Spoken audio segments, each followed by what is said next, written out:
Hi, my name's Gurja and I'm here in Hyderabad with School of Coding and AI.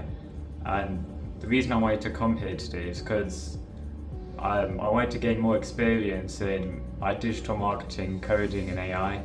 And I've learned a lot from here, like learning how to develop a website, like host a domain, and just like learning digital marketing and the three sides of building a website, like the front side, back side and coding.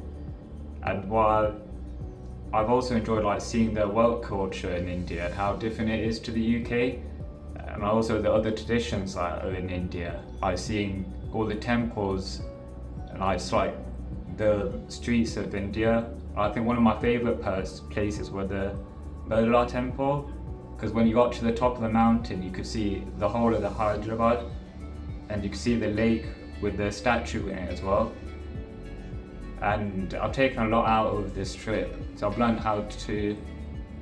also met with the finance team and they've really helped me see what I want to do in the future.